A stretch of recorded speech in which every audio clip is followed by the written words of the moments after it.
नमस्कार दोस्तों, कैसे हैं आप सब? आई होप आप सभी अच्छे होंगे।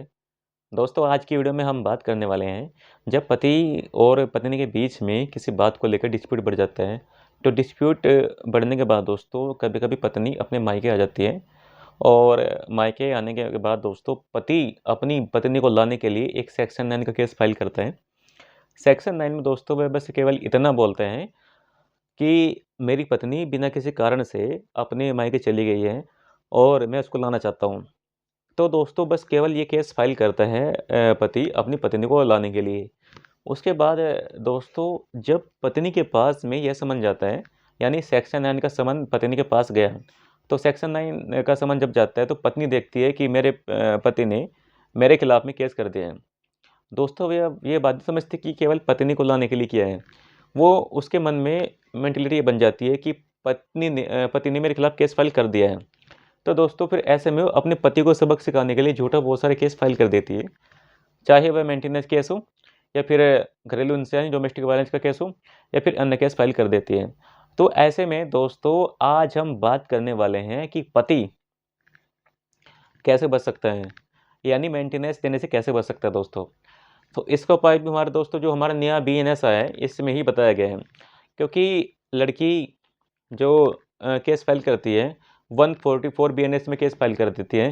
तो दोस्तों 144 की सब क्लोज 4 में आज हम बात करेंगे कि मैं कौन-कौन से उपाय हैं जिसमें पति को थोड़ा रिलीफ मिल सकता है।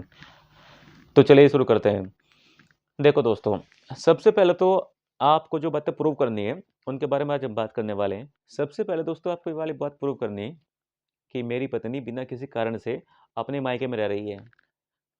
तो ये बात कैसे प्रूव करोगे आप?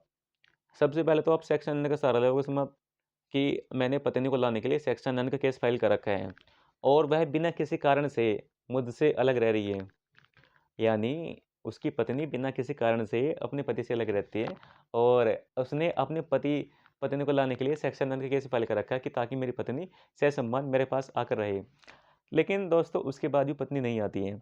तो ऐसे में हम कोर्ट में एविडेंस पेश कर सकते हैं कि हमने पत्नी को लाने के लिए सेक्शन 9 का केस फाइल कर रखा है। इसके बावजूद भी पत्नी हमारी नहीं आ रही है। हम तो ले जाने रखने के लिए इच्छुक हैं अभी। हम तो उसको चाहते हैं कि ससम्मान हमारे पास रहे, लेकिन फिर भी पत्नी नहीं आती है। तो ऐसे में दोस्तों इससे हमारा फ़ायदा होने वाला है, क्योंकि हम कोर्ट में एविडेंस पेश कर सकते हैं कि हमने पत्नी को लाने के लिए केस फाइल कर रखा है। वह बिना किसी कारण से हमसे अलग रह रही है।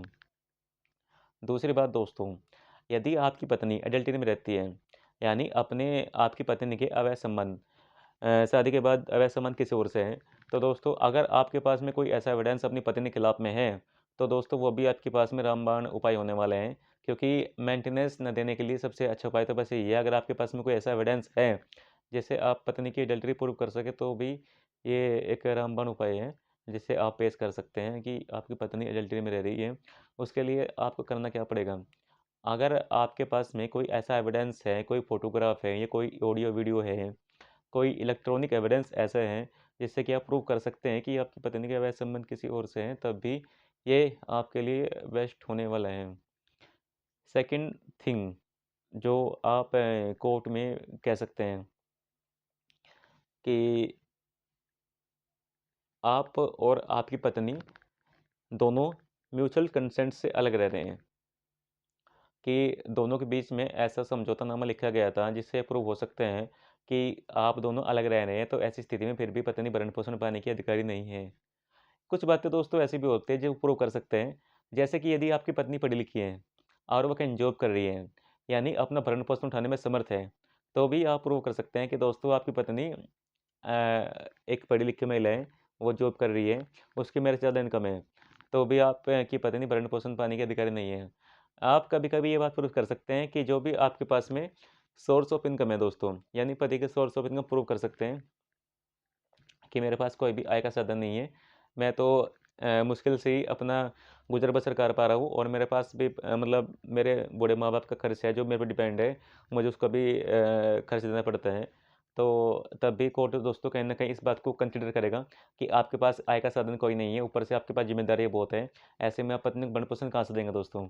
तो ये बात कुछ दोस्तों प्रूव कर सकते हैं। अगर आप ये बातें प्रूव करेंगे दोस्तों कोर्ट में, तो इनसे आपको बहुत फ़ायदा होने वाला है और हो सकता है कि आपको भरण-पोषण ना देना पड़े या फिर कभी-कभी बहुत ही कम भरण-पोषण देने के आदेश पारित किए जाते हैं।